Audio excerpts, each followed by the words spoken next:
வணக்கம் trendy home maker சேனலுக்கு உங்களை அன்புடன் வரவேற்கிறேன்.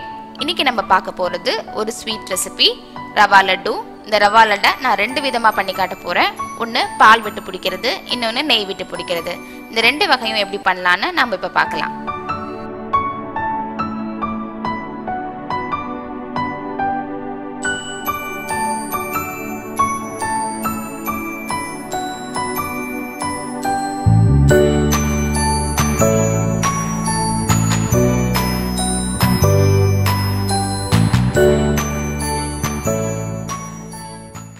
இப்போ நெய் ரவா உருண்டை எப்படி பண்ணலான்னு பார்க்கலாம். முதல்ல ஒரு பேனில் கொஞ்சமாக நெய் சேர்த்து முந்திரி பருப்பை வறுத்து எடுத்துடலாம். நான் முந்திரி பருப்பை கொஞ்சம் குட்டி குட்டியாக நறுக்கி சேர்த்துருக்கேன். இப்படி சேர்க்கறனால நம்ம ரவா லட்டு சாப்பிடும் போது இந்த முந்திரி பருப்பு அங்கங்கே தென்படும். அது சாப்பிட்றதுக்கு ரொம்பவே நல்லாயிருக்கும். முந்திரி பருப்பை நல்லா பொன்னிறமாக வறுத்தாச்சு. இப்போ இதை நம்ம வேறு பாத்திரத்துக்கு மாற்றிடலாம். அதே பேனில் நம்ம ரவையை வறுத்து எடுத்துக்கலாம். நான் 1 கப் ரவை எடுத்திருக்கேன். இதை நல்லா வறுத்துக்கலாம்.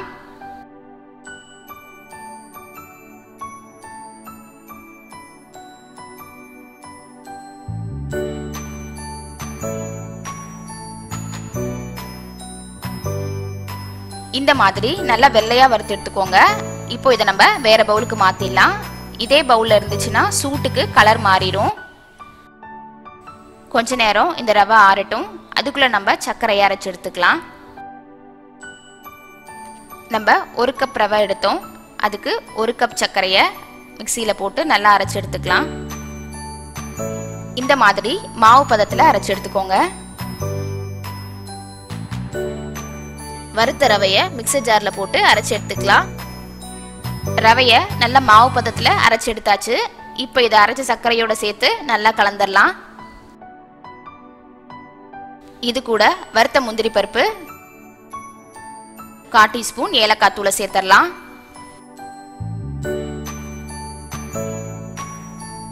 இந்த நெய் ரவை உருண்டை பண்றதுக்கு நம்ம 1 கப் ரவை எடுத்தோம். அதுக்கு 80 ml நெய் தேவைப்படும். இந்த நெய்யை நல்லா இப்போ காய்ச்சிக்கலாம். காய்ச்சின நெய்யை இந்த மாவோட சேர்த்து உருண்டையா பிடிச்சி எடுத்துக்கோங்க.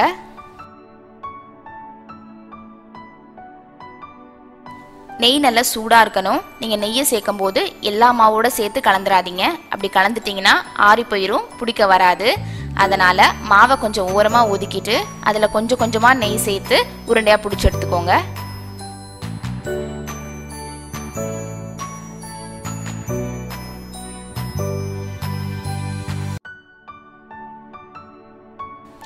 இந்த மாதிரி உருண்டையாக பிடிச்சி எடுத்துக்கோங்க. இந்த உருண்டை ரொம்ப சாஃப்டாக இருக்கும். கொஞ்சம் வேகமாக அழுத்தி பிடிச்சா கூட உடஞ்சி போயிடும். அதனால கொஞ்சம் மிருதுவாக ஹேண்டில் பண்ணுங்க. இதே மாதிரி மிச்சம் எல்லாத்தையும் நம்ம உருண்டையாக பிடிச்சி எடுத்துடலாம்.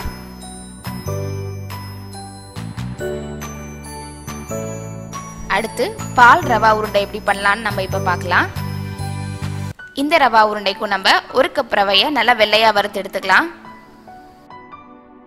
1 கப் ரவைக்கு நம்ம 1/2 கப் தேங்காய் துருவல் எடுத்துக்கணும். 1/2 கப் தேங்காய் துருவலையும் நல்லா வெள்ளையா வறுத்து எடுத்துக்கோங்க. வறுத்த ரவையை நான் மிக்சர் ஜார்ல எடுத்திருக்கேன். இதோட நம்ம வறுத்த தேங்காய் பூவையும் சேர்த்துடலாம்.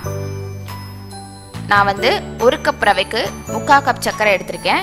3/4 கப் சர்க்கரை இனிப்பு சுவை கரெக்டாக இருக்கும். உங்களுக்கு இன்னும் கொஞ்சம் இனிப்பு தேவைப்பட்டுச்சுன்னா 1 கப் சர்க்கரையா கூட நீங்கள் சேர்த்துக்கலாம். இது எல்லாத்தையும் இப்போ நம்ம அரைச்சி எடுத்துடலாம்.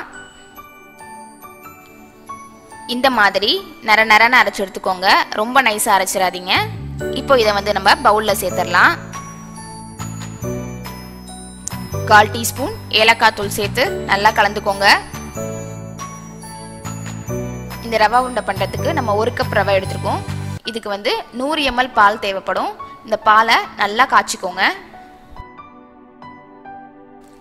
பால் நல்லா காஞ்சிச்சு. இப்போ கொஞ்சம் பாலை எடுத்து இந்த பவுல்ல ஓரமா விட்டு கலந்துக்கலாம். ஏன்னா நீங்க எல்லாத்துக்கும் கலந்தீங்கன்னா சூடு ஆறி போயிடும், உருண்டை பிடிக்க வராது. அதனால ஓரமா விட்டு கலந்து உருண்டை பிடிச்சுக்கோங்க.